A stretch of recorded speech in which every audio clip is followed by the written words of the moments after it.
have Calvin Coyles. Now, he is the CEO and founder of Wild Success, a global coaching and personal development company with over 200K clients in 83 countries. He's international, baby. For the past decade, he's helped people live life on their terms through his signature Wild method.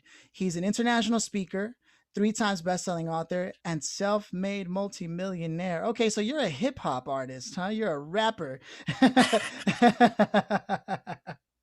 Calvin, man, thank you for coming on board, man. Honestly, this is fun for me. So being able Yeah, to talk to people like you is just a treat to me. As I said earlier, we do have someone in common, so it's a small yeah, world.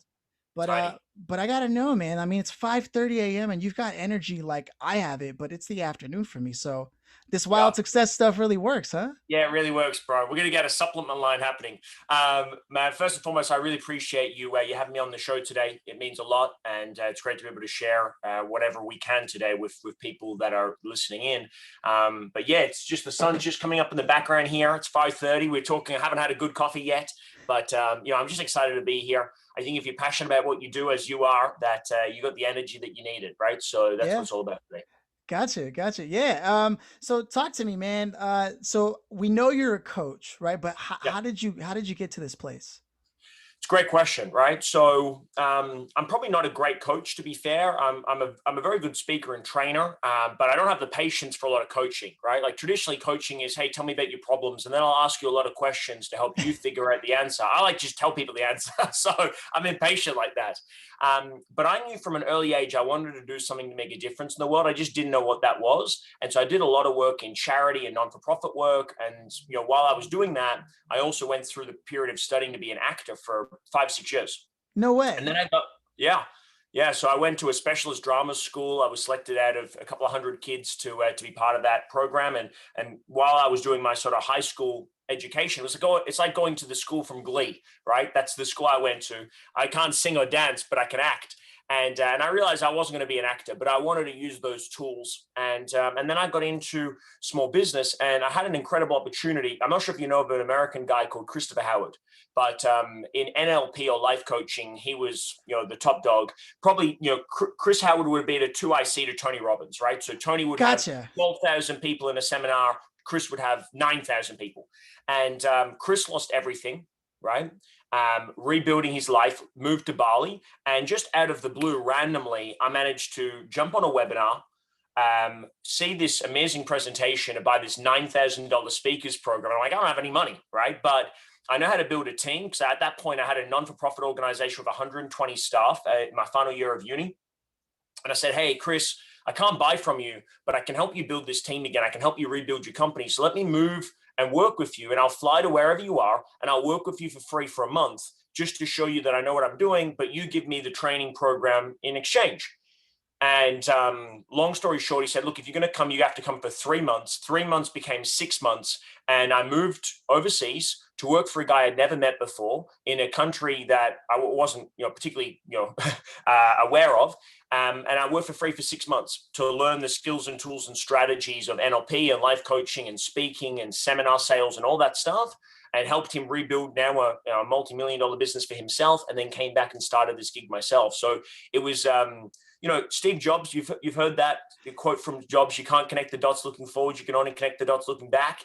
You just realize, one of my favorite quotes: it's better to be prepared for an opportunity and not have one than to have an opportunity and not be prepared. And it was very serendipitous, man. But that's how it started for me. That was 2013. Started this business 2014, and then we've just gone from there. So it's been a wild ride, to say the least. Wow. Okay, let's unpack that because you and I have it in Yeah. common. I actually wanted to be an actor for a very long time, and it No seemed like way. it seemed like life just continued to push me in other directions. And to be Yeah. honest, between you and I, most actors I don't get along with, especially in acting. They're kind of vapid. The list goes on. Uh, Yeah. no reflection personally. I just don't have anything to talk about with them. Yeah.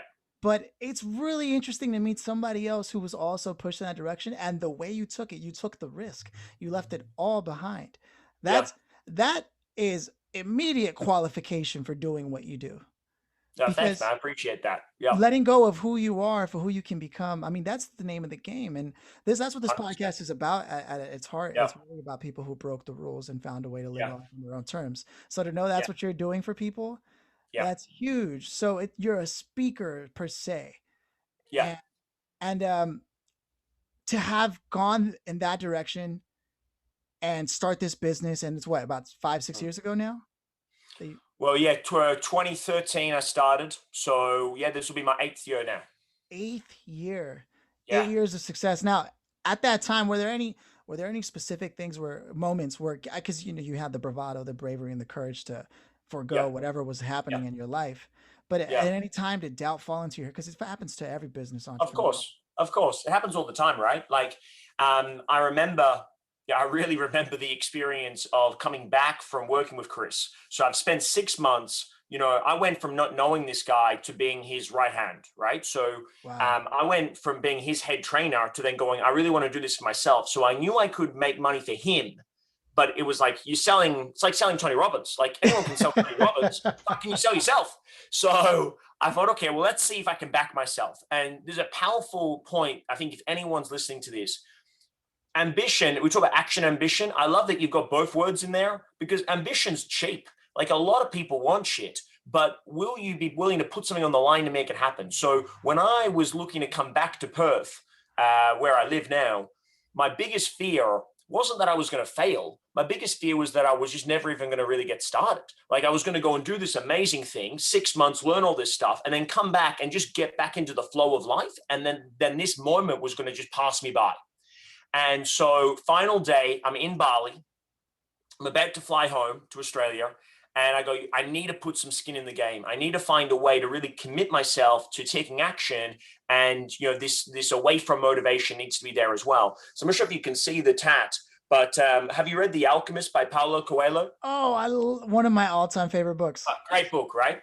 So I was reading that book while I was over there, and this sort of principle of being a warrior of light really just got me. And I was like, you know what? That's the sort of person that pursues their dreams. So final day, I'm in the back of a bamboo hut in Bali, and I got this guy. It took 7 hours by hand with a bamboo needle to do this tat. And I was like, I'll get this done because for two reasons. One, psychologically, when you're feeling down or when you're having self-doubt or you're being internally critical, you look down, you don't look up, right? We connect to our feeling reservoirs. So if I'm looking down, I want to see that sign that I'm here for a purpose, number one. Number two, it's in a different language, the language of the book in Sanskrit, because when someone sees it, I want them to say, hey, what's that tat? And I want to be able to say in the future, oh, it's a tattoo about being a warrior of light, someone that pursues their dreams makes the world a better place. I don't want to say, oh, it was a thing that I got done when I was doing this internship in Bali and then I'm working in an accounting firm somewhere, right? Like it's easier for me to be successful than it is to get it removed. So that was probably one of the first ones. And I remember I came back to Perth. I'm now trying to build this business. I got nothing, man. I'm 40,000 in debt because I've moved away. So I've had no income for 6 months. I don't really know anyone, and I'm trying to get started. And I remember my first seminar. I've run events in 52 countries. I've done about 700 live events now in the last 8 years, 9 years. And my first seminar isn't in a ballroom or anything. It's in a public library, which is like $130 to hire this library. And I call up the librarian and I say, hey, can I book it for Tuesday night? She says, sure. She's like, how would you like to pay for that? And I'm like, I don't have any money. So I'm like, oh, I don't have my credit card on me, which was the truth because I didn't have a credit card at all. And I said, can I pay you cash on the night? She says, yeah, sure. So I managed to pre-sell a couple of tickets. But before all of this happens, I'm sitting at my kitchen table and I'm living in my previous partner's mum's basement at the time because I got nothing. And I'm trying to write my Facebook ad, which is like a Facebook event back in the day to invite everybody. And I'm paralyzed. I can't, click submit and launch this because I've got all this fear. And my partner says to me, what's the matter? And I'm like, oh, nothing's wrong. Don't worry about it. She says, no, you're hesitating and you don't hesitate. So what's coming up for you? And I just vomited. You know what people are like when they're in that space? I'm like, what if no one shows up to my event? What if no one buys from me? What if I can't make it happen? Blah, blah, blah, blah. And she said something, and I still remember this. She says, if no one shows up to your event, then no one knows that no one showed up to the event, and therefore it was a great event. And it was like, boom, at that moment, I was like, fuck, this is going to be fantastic. So every event since then has been a sold out event, right? If it's small, it's intimate, right? It just, that reframe made that difference for me. But obviously since then, we've had so many times where I've gone, I don't know how we're going to get through this. I mean, I'll give you an example for COVID recently, March this year, 18th, we were about to go on our biggest ever international tour. We've got 3 massive events across Australia and New Zealand that we had been building for 12 months for. And up until March, 95% of our revenues globally came from me being on stage doing what I do really well, speaking, presenting, selling, and pitching. And then the government in Australia shuts down the borders. So we lose $1.5 million cash in 5 days following from that decision. And not just the $1.5 million in cash, but now we've also lost our entire income stream because I don't know what we're going to sell because we can't sell events anymore. But also I don't know how we're going to sell because the only way we made money was from me selling at events. So I'm like, fuck. We send the team home to work from home. I sit down with my finance manager, my wife, Ash, who's our operations manager, and we go, okay, how long have we got as a runway before we run out of cash? They're like 6 weeks. And that's if we just pay this stuff. Like, okay, fuck, we got 6 weeks to turn this around. And sure enough, we did. We've doubled our business in the last 90 days. We've got more cash and more profit we've ever had before because we pivoted and we just focused on being of service, right? So I think for everyone that's listening, there's going to be so many times where you are not sure if you can find a way to get the job done. But then as you're successful as an entrepreneur or whatever it is that you do in life, when you look back and you've had a series of near misses, I think that really builds a bit of self-confidence. It's like, I'm not sure if you're familiar with this. It's from one of Malcolm Gladwell's books, but he talks about this sort of radius effect in London. When the Germans were bombing London, they thought that it would really demoralize the people of London, right? When the Germans, the Second World War, were bombing London, what they found was that, of course, the immediate radius of people that had died, obviously those families were devastated, but everybody around them that missed out had this sort of emboldened, confidence because they're like, we survived. And it really created this sort of survival spirit, right? Where they thought that everyone was going to just lose their minds. It actually really emboldened the Brits. People were dancing in the streets during the raids. They were having balls, and you really just took on board this concept of just living their best lives. So I think when I look back on these times and these near misses, and there's been so many, you go, hey, I'm still here. So if I'm still here, I can handle whatever's coming up because I've handled everything before. And I think that once you make that switch, you don't have anxiety anymore. You've just got faith. Man, it sounds like there is just so much value that you've collected over these years and Thank you, brother. so many different mindsets. I look at mindsets like clothes you can wear, right? And I like that. you have one for every season, it seems like. Yeah, I like that. At this stage in the game for you. Yeah. And it's just inspiring, and also to hear how pivotal it's been, the partner you chose in your life. Yeah. I can hear it just from the way you said it, that your partner has been instrumental to your success because of the fact they support where you've been. Yeah, so true. I've been so blessed, man. I've had 2 amazing women in my life, and my first partner I was with from 16 to 26, and so pivotal for me because if she didn't believe in me going over to work for Chris Howard, I left a fiance to go to work for 6 months for free. So it wasn't just the finances; I was leaving a family, right? And then to come back, and then we're able obviously to build something really special together, and then that relationship didn't finish the way that we wanted it to, but she's got a fantastic life, we got a fantastic life, and then I think if you focus on being of service, you'll attract the right people into your life. And so my first ever client, who was at that library I was telling you about, a guy called Kim Barrett, who you definitely have to have on the show, by the way, he comes and does my first event. He introduced me to his brother Jason. Kim and Jason are now my dearest friends. Jason's been with me for 8 years since that first event. He works with me now. Kim's in the office next door. He works with us as well. He runs his own digital marketing agency. And then a couple of years later, I end up meeting their sister. And then 2 years ago, last year, what year? 2020? Yeah, last year we got married in the Maldives. So I married their sister. So it's such an amazing family environment that we've got now because, I think when you're surrounded with just amazing people, then you'll grow together. And I think if you surround yourself with those people, then there's really no way you can't go to, right? No, that's exactly what I'm talking about, because they do say that whole if you surround yourself around five wealthy people or Yeah, five cooks, or you're always the sixth of whatever the five yeah, are, right? yeah, 100%. No, man, that makes a lot of sense. And it's just, it's actually more common than you know. I'm Yeah, not sure how often I talk to a lot of entrepreneurs, and they always refer to their partner being so pivotal yeah, to the growth and success of what they do. Whether it's yeah, the woman entrepreneur or the male entrepreneur, they both yeah, attribute a lot of that, um, to have that rock in your life. And, you know, knowing that that's where you ended up, even after all those fears and you overcame them, and COVID doubling your business, that's yeah, insane. That's not yeah. everybody, that's for sure. No, Um, no, it's been nuts. what was that pivoting process like for you? I mean, did you brainstorm? Did you take a look at the marketplace, or did you already Yeah. have something in mind that you finally were able to act on? Yeah, yeah, such a great question. So I think I'll give you the tactics that we implemented and how we came up with it. But I think before that, talk about that mindset. You know, I think if you're an entrepreneur, you love a crisis.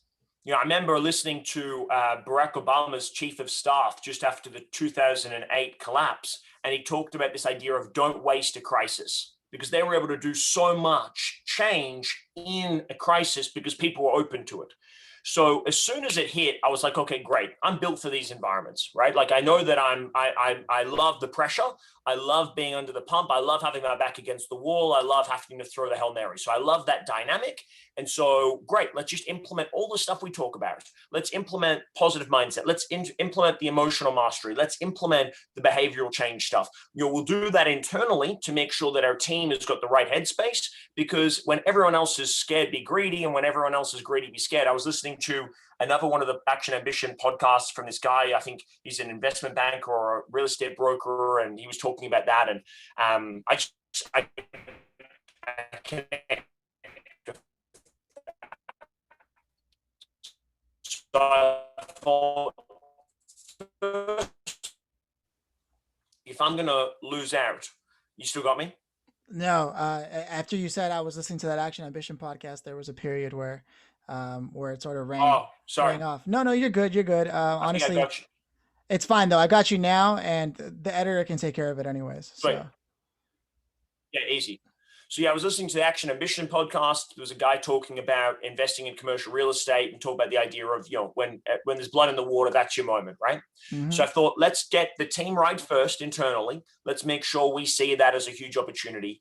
But if it's nothing else, if we're going to go under as a business, let's go under being of massive service to our community and being of people in need. Because if we're struggling, they're definitely struggling, because we've got the skills and tools and strategies. We've been sharing this stuff for years. There's people out there that are going through real tough times that have no idea how to manage their emotions in good times, never mind in crises.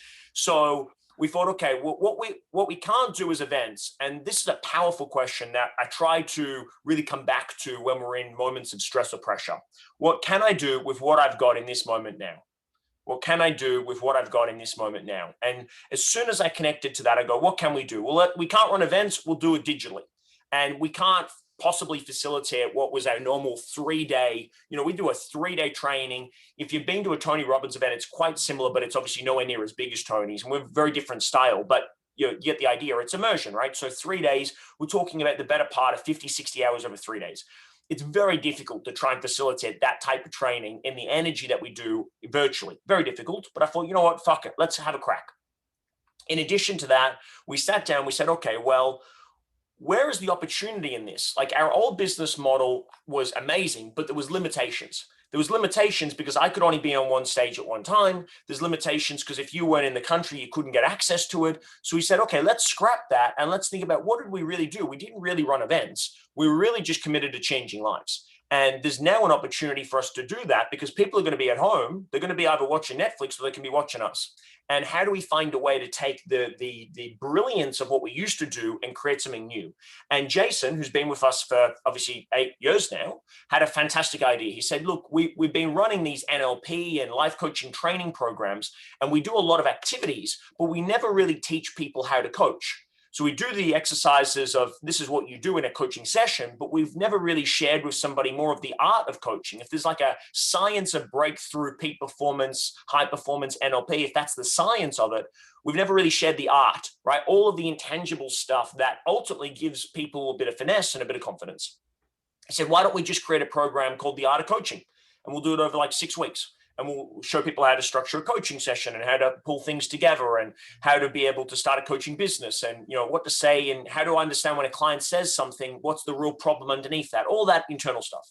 I said, fantastic, let's do it. So we decided to run that. And that was really just a placeholder, right? Because we said to our clients, look, we can't run these events. We're going to run them eventually. So they're not canceled, they're just postponed. But in the meantime, we're going to do a free program, 6 weeks, me and our head coach with you guys every week live. And we did the first one. That was in April. That were April and May. We had like 250 people that joined that. And it was an unbelievable success. And like, for me, we put so much into our events. I know that they're amazing, but what we shared in that Art of Coaching for me was so basic. I was like, this is elementary stuff, but because it was over 6 weeks and like proximity is power, the more you spend with people, the deeper the connection can be. People just went nuts. And we thought, wow, this is really amazing. So we've now run that program 4 more times. We expanded it overseas. After the second one, we thought, okay, well, we could do this anywhere because it's just Jason and I. If we do a secondary call, we can appeal to multiple time zones. So we had already Australia and New Zealand pretty well under wraps. We were doing real well there. And we've had clients all around the world. As I said, we're about 83 countries, but we weren't actively marketing to 83 countries. And then we just turned on the funnel. We said, let's go to the US, let's go to Singapore, Kuala Lumpur, Hong Kong, Japan, Canada, Mexico, the UK, Ireland, and across Europe. And we've now got people like literally all across the globe doing these training programs. And it's just amazing to see that once you've got a great product, if you want to scale it, you can. And now there's no limit to what we can do because I don't have to run the event anymore. So now with this model, it's all done digitally. It's live and still interactive. We've got an incredible AV kit now, but it was just about changing that and going, okay, well, put me in front of people, but let's just try and do it in people's living rooms and let's see what happens as part of that. And we can reach a whole heap more people as part of that process. I mean, that's an insane pivot. Yeah. Insane. And to be able to look at what you were doing and say, well, that wasn't even really what we were doing. Mm. And to have that connecting the dots Yeah. as you're ahead of the dots and saying, you know, events was part of what we were doing, but the majority of it was that changing people's lives. And then to create an art form out of what really is a step, because I remember reading like Unlimited Power, Yeah. and like, you know, some of the where the eyes and this and that, but to have, but those were all iterative steps, right? Step one, Yes. step two, so like whereas like creating an art and something that abstract and to be able to systematize it and give it to Yeah. people, I can see how that would scale, like especially around the world where everyone wants to do digital work. I Yeah. really do see what you were working with there. And Yeah. to hear that you had the team in place and the trust in your team, it sounds like you have a good team culture. Yeah, we have an amazing team culture. It helps, like we're a family business. So, you know, we've got Jason, my brother-in-law that works for me, my wife, Ash, and I, we run the company together. I've got my aunt and my cousin that works for us. We in COVID, Wow. in COVID, we had 7 staff when we sent everyone home. We've now got 13 staff. So we've actually scaled. We've nearly doubled our team. We had 19 at one point, and then we scaled back some of the sales team. But yeah, we've got 13 now. So we've grown during this time, which is amazing. We had Thanksgiving dinner last night just to celebrate with the team. And, you know, it's just beautiful to know that we get to provide a livelihood and, you know, put a roof over our families' heads and to be able to put food on the table for so many people now. So it's really rewarding. We've got an amazing team and they're just, you know, they're just great people. A lot of them have done our work at this point. So they've been through our stuff. They believe what we believe, which makes life much, much easier. And yeah, they're all fantastic what they do individually. You know, it's interesting. It's one thing to have a team, it's another to have a family business. And a lot of the times Yeah. people are concerned about working with family, but it seems to be working for you. Yeah, it's Are challenging, but you able to spot what makes it work? yeah, it's I think you got to get the right members of your family, right? Like some members of my family cannot work with me, right? So we got to get clear on that. But it's there's a yin and a yang to it. Have you ever watched the show Entourage? Yeah. Yeah. Yeah.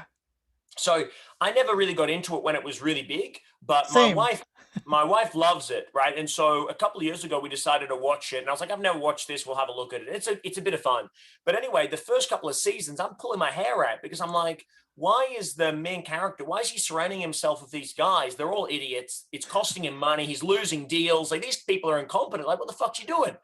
And then as you get deeper into the show, you realize, yeah, okay, cool. They might not be as good as if he had hired professionals, but if he's not hot, those professionals are saying, we're out of here. Whereas these boys are ride or die. And Mhm. so there's a trade off I think you make as an entrepreneur or as a business owner between performance and loyalty. And when I had that distinction, I was like, you know what? I'm probably never going to be able to fire my family. Like, I'll never be able to get rid of some of these people. So they'll have to be there. But the reality is, I know that even if we had no money to pay them, they'd still be there at that desk today, Nick, and things happen for us because they believe in us and they want to see us all succeed. And I think that loyalty you can't buy. You can't buy that loyalty. So it's not an easy thing. It's easy when things are going well, everyone's happy. But when things are not going so well, you got to have some hard conversations. But we've set that up in the right possible way, and we make people feel better, right? And they make they've got all an amazing job satisfaction with what they get to do, and everyone's doing good stuff. Everyone's paid well, so we try to make as much of that stuff happen as possible. But it's a beautiful dynamic when you get it right. And hearing those words coming from you hits a little different when you know that that's exactly what you did during the COVID crisis. Mm, So it really lends weight to what you're saying, yeah. and I'm just grateful that you even took the time to open up to that as I Hey, brought it pleasure. up. Now knowing where you are, and knowing that you've doubled basically your team and Yeah. profits have come in like crazy during the COVID. Is there anything that you're working on the horizon that like you're excited about launching, or it says you're an author. I mean, is there a new book, a new program? What Yeah, what do there you? is. Yeah. Yeah. So there's a lot of cool things in the pipeline. I mean, I'm a very creative person, so I love creating new things, but I think this year has been build, systemize, scale, right? And trying to master that as much as possible. So, what we've really done really well in this period is creating a whole heap of new material into the world. So we've got our art of coaching program where people start, and that's where they get certified in NLP and life coaching. And then from there, they either do a master's program or they do our launch program, which is about building a 6 or 7 figure business. So those programs are constantly being improved and upgraded and reiterated. Um, I'm really excited to be pulling together some new stuff. Ash and I are going to be launching a new podcast together. We already have a podcast called The Wildcast, which is like a Q&A show. But we're going to be launching a new podcast for couples that work together, which I'm really excited about. So we run this business together. We're together 24/7, 365, right? We never have a day off. So Wow. it's a really beautiful dynamic when you get it right. But again, if you get it wrong, it's terrible. We're going to do a podcast around that. I'm excited to launch that in the new year. And yeah, I've just finished writing my next book, which will be around our wild method and looking at wild. So wild is an acronym, right? Wellness, income, love, lifestyle, direction. That's what it means. And then our methodology is about how do you drill down into those areas and achieve massive success by working through a couple of things. And so that's what the book's about. And so that'll be probably coming out early next year, which I'm excited about. And then it's just really, now we've got the business model in the right place. We want to continue to grow that. The biggest thing that I'm excited about for next year is we're hoping to have a little one. We're looking to have a baby. So we're not pregnant yet, at least that I know of. So next year is really going to be about getting the business to a point where I can focus on being dad and doing that. So 2021, if it's going to be as kind to us as what 2020 has been, we're going to be blessed again. And there's going to be a lot of ups and downs, I'm sure, along the way. But as long as it's fun and making money and changing lives, that's all that really matters, right? Wow, man, that sounds like there's a lot coming your way. Yeah, And yeah, honestly, I'm not worried about you being a dad because I honestly, the best part about the work that you do is that it's only going to inform the next chapters of your work, yeah, uh, truly. And yeah. that's exciting, man. I really do wish you the best with that, and congratulations on the fact Thanks, that Phil. I appreciate that, been man. able to Thank you. accomplish all this. Thank I you. honestly wish I had more because we have a lot in common in the way we think, the things that we read, watch. Yeah, I really wish there was more time, but honestly, I always like to wrap things up by asking, business itself is always about referrals, right? I'm sure you've had hundreds of conversations where you go, you know who you should meet, yeah. or do you know anybody who can? This is the opportunity in the show where I lay out the platform and say, look, if there was ever anybody, because you never know who's listening, that you wanted to work with, whether it's name or trade, who would Mm, that be? mm. Well, obviously anyone that wants to be a successful coach, we've got that model pretty well nailed. So anyone that's in that space, if they're listening, obviously I'd love to connect and meet them or work with them in any way that I can to support. But in terms of specific people, I'm a massive fan of Les Brown, and he's probably been on the list for a long time. I've always wanted to meet. Like when I was growing up, I used to listen to all of his videos, and a lot of my quotes, a lot of my style, really, I modeled off him. So Les would be Wow. amazing. I've had the pleasure of working with Tony and his team a little bit already, which is great, but I'd obviously love to do more with him as well. So they'd probably be the two people that, if they were listening, that'd be fantastic. I'd love to connecting with them or just do some more cool shit together. Yeah. But that probably be, but anyone that is a coach, or anyone that wants to make an impact. We talk about this as like impact entrepreneurs. Anyone that's passionate about making an impact. For me, at this point, Ash and I have got to a point we've made enough money, so we want to make more money, of course. But if we don't make any more, we'll be all good. But if I can help somebody, help them grow a business or make more of an impact, it's all about residual impact for me. So if I can help somebody change their life, then they go and share that with somebody else, then you get that ripple effect in a pond, right? So that's what it's about for me. So the more that I can do of that, the better. And yeah, anything that we can do to be of service is a worthy cause as far as I'm concerned. It's really interesting you say that. A lot of entrepreneurs talk about how at some point the more money thing, it just doesn't mean Yeah. anything anymore. Charles Bukowski, one of my favorite writers, talks about sex and money. They're very similar. It's more important when you don't have it, and Yeah. and to know that that's where you're at, that just goes to show how much you've grown. The Yeah. only Thanks, way bro. to I grow appreciate that. further, the only way to grow further is to help others grow, Yeah. and that's 100%. insane. Yeah. But okay, Les Brown. Yeah, I remember hearing about how he was living in his car, and it was crazy because there was 2 weeks where I had done that way back when I was like 18. I'm Right. 31 now. Give it just so you know a couple of Well, years there, but uh, if I ever run into Les Brown, man, I I'll make it yeah. happen, Yeah. guaranteed. Thanks, bro. I appreciate it, Yeah. man. So Calvin, man, thank you for stopping by, man. Thank you. Honestly, this has been a pleasure, and like I said, I wish there was more time because there seems like there's so much more there. It Yeah. wasn't enough time to really get what I wanted, but this is plenty, man. Honestly, Yeah. so grateful to you. If anybody wants to look you up, where Thank can you. they find you Appreciate it. best? What channel? Yeah, well, yeah. Look, Instagram's great at Calvin Coyles. Got a great YouTube show, but then obviously our podcast, which is the Wildcast with Calvin Coyles. It's on all of the podcast platforms as well. And yeah, we've got a like a digital scorecard for people that want to analyze their life and improve their life to consider where they need to grow. So if you go to our website wildsuccess.global, you can complete that for free, and it'll give you a personalized like 24-page PDF, detailed analysis of your life, and then also what you need to do to improve and go to another level. So hopefully that'll help as part of that. Hey, that's a cool freebie. Well, Yeah. you heard it here first, folks. Calvin Coyle again. Coyles. Sorry about that, Calvin Coyles. Thank you so much for stopping by, brother. Honestly, Thank when you. this is out, we'll be in touch. So yeah, thank you for stopping by. You're welcome, brother. Thank you for having me, man. I appreciate it. Cool.